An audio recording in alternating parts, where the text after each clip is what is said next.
It was just more to this place than they could ever show on camera, I think, ever. Yeah.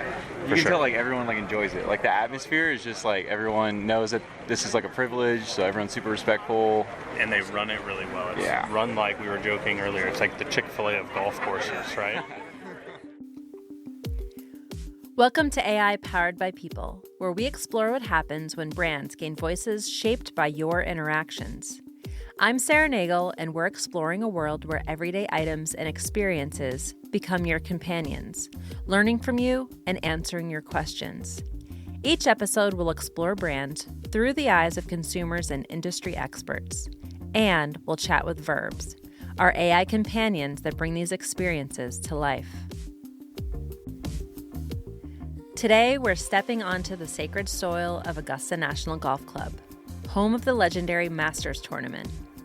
Through a perfect blend of tradition and excellence, Augusta National has transformed a former nursery into golf's greatest stage.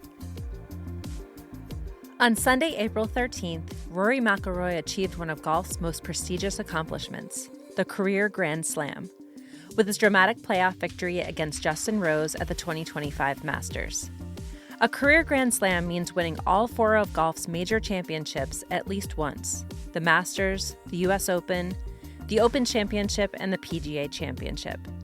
By finally capturing the elusive green jacket at Augusta National after 11 years of trying, McIlroy became just the sixth golfer in history to complete this remarkable feat, joining an elite group that includes legends like Tiger Woods, Jack Nicklaus, and Gary Player.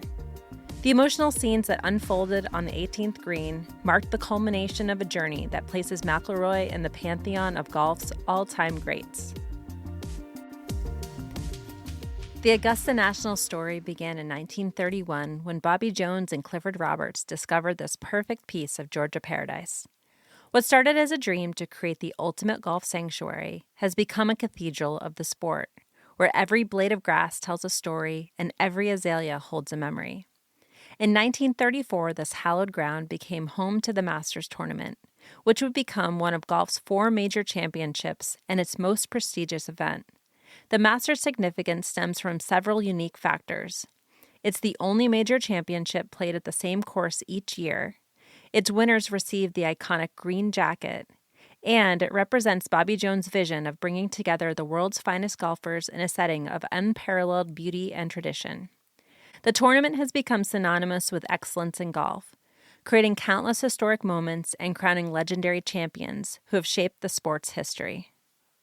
Well, for my age and who I grew up with watching the Masters, it would be Jack Nicklaus and Lee Trevino, Gary Player, Tom Watson, Nick Faldo.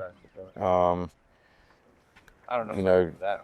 What most people would call the older golfers. Nicklaus won in '86, which was a major accomplishment for his age. Tiger won when he was very young.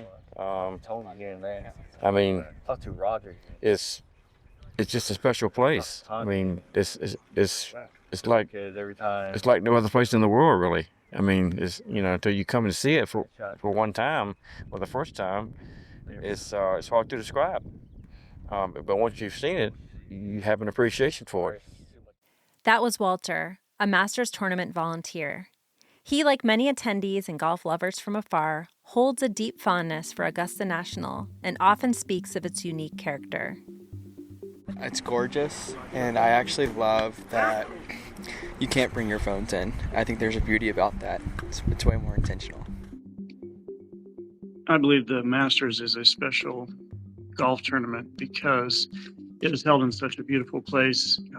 And every year there's magical golf that happens. There are things that don't happen in other courses. The lore of the Masters, it's the Super Bowl of golf. It's the best course, best kept, great conditions, challenging, brings out the best and the worst and the best players in the world. The Masters Golf Tournament is special just because it's held in Augusta, Georgia every single year. It is a little bit of a different, award ceremony with jackets, and it also it's the elite that are only invited to it. So it's a invitation only tournament. Personally, I think the Masters is so special because it's always the first major, so it really kind of opens the competitive part of the golf calendar.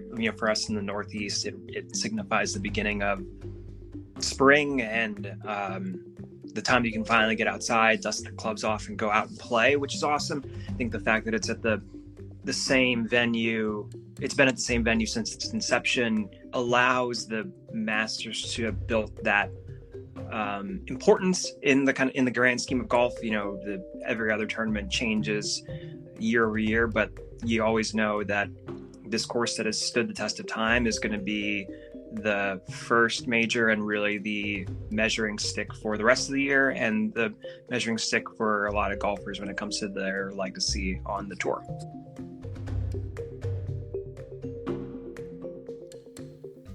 Augusta National's pristine conditions have become legendary in the world of golf. But beyond the stunning beauty we see on television lies an almost supernatural level of groundskeeping perfection. From the fairways to the bunkers, every inch of this course defies what most believe is possible in turf management. I asked my dad, who is a golf course superintendent and in the turf industry for over 50 years, about how he observed the conditions of Augusta National while attending the Masters. The turf there, it's perennial ryegrass, and they overseed that in the late fall. They must have overseeded with an ungodly rate of seed. I mean, we all thought it looked artificial, and it was just so green and cut so tight. But every fairway was the same. It was so consistent. The greens, I think, change from day to day. They're still in wonderful condition. We saw so many slopes and so many undulations on those greens. And as they dry out, you could tell yesterday they were drying out, and those greens become very firm, become faster, very difficult to putt and hit approach shots too. Another part of the course is the hazard, which is the bunkers. I've never seen anything like that. They were edged perfectly. They were raked perfectly. But the firmness of the bunkers on the slopes, it was incredible. I watched the caddy go down and rake the floor of the bunker. He walked up the side like it was a sidewalk. It was so firm. I have no idea how they do that. The bunkers just really astounded me. I mean, when I was a superintendent at Worcester, I thought we had pretty good conditions there, but these conditions are just unbelievable. For over 80 years, the Masters has stood as golf's grandest stage. But imagine if this legendary tournament could speak. What tales would it share from decades of watching the world's greatest players chase glory beneath the towering Georgia pines?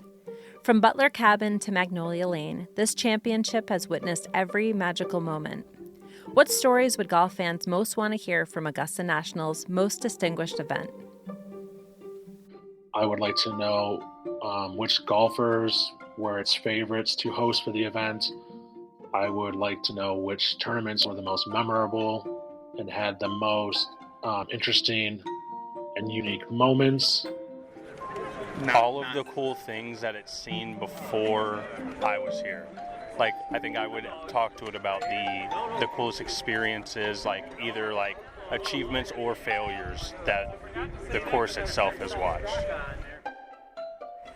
The grass. Why? Because it's always so pretty and bright and green. And I love the flowers here too.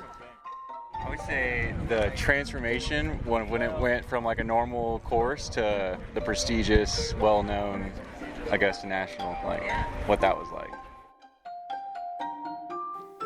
A day at the Masters isn't just another day at a golf tournament. It's a carefully choreographed experience that rewards those who know how to make the most of Augusta National's traditions. The secret to the perfect Masters Day lies in the details, from the precise moment you step through the iconic gates to the last bite of your concession stand favorites.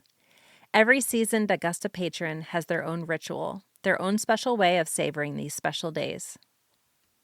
I asked Mike Parker, who's been a multiple-time patron at the Masters tournament, to describe what a perfect day at Augusta National looks like. I think I'm probably a contrarian. I think I would say the perfect day at Augusta is actually Wednesday. It's before the tournament kicks off, you're able to kind of see every part of the course without too many crowds.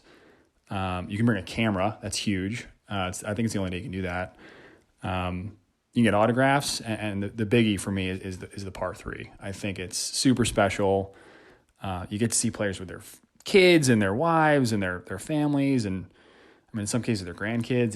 It's super unique. So for me, perfect day is to get there on a Wednesday, rush over to the par 3, either plop the chair down on the first tee when they make the announcements, or I think probably what I'm leaning towards is the 9th green.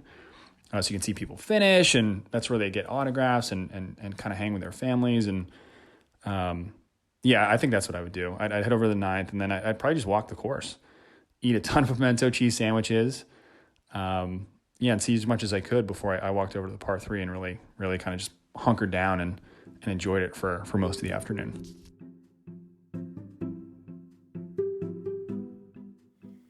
Imagine having a conversation with a true piece of Augusta National history, the legendary pimento cheese sandwich.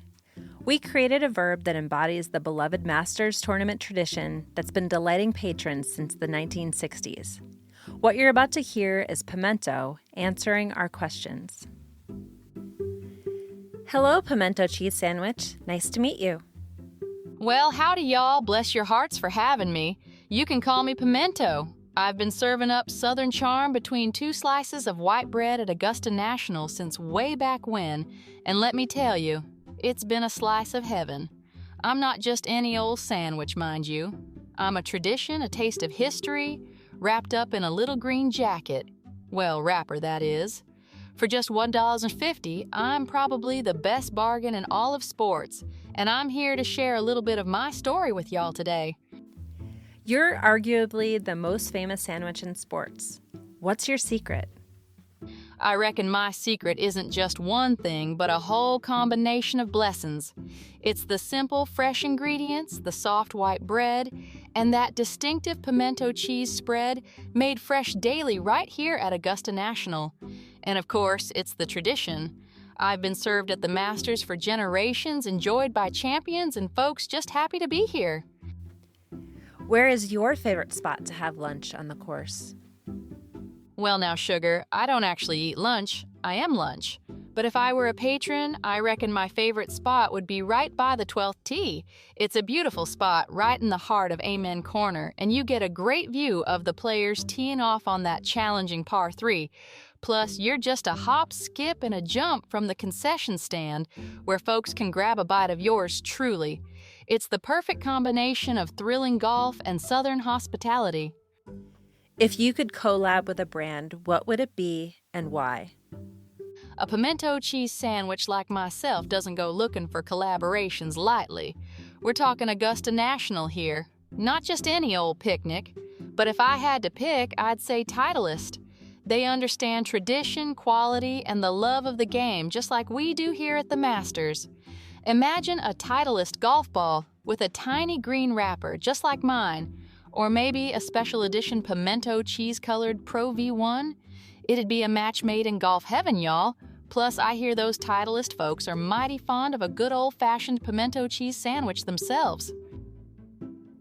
Whether you need fun answers to your questions, an insider guide, or an innovation partner, Vurbs are here to make their relationships to products and experiences even stronger. Dad, what's your favorite Masters memory?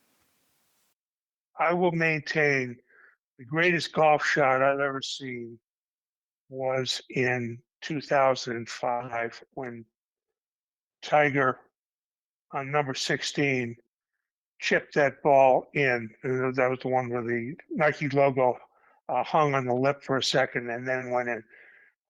the difficulty of that shot. I mean, the slope, how he has to hit it. I mean, it was an absolutely perfect shot.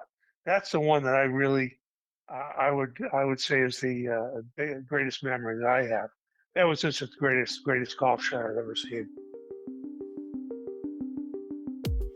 We're curious to hear your thoughts. What would you ask the Masters if it could talk? Share your ideas with us using hashtag AI-powered by people, or reach out to us on social media if you want to hear from your favorite products or brands. And if you'd like to talk to the Pimento cheese sandwich and other verbs right now, download Vurbs, that's VURBS, for iOS or Google Play. You can even create your own verbs. Remember, it's your voices and stories that will shape the future of AI. This is Sarah Nagle, and you've been listening to AI Powered by People, a podcast brought to you by Vurb Labs. Special thanks to our golf lovers, Matt, Phil, Chris, Michael, Mike, Walter, Heather, Austin, and Carolyn. This episode is produced and edited by me, social media by Katie Sizemore, and our research champion is Annalise Larson. Join us every Tuesday to learn more about the brands and products and experiences you love, and what they might say if they had a voice.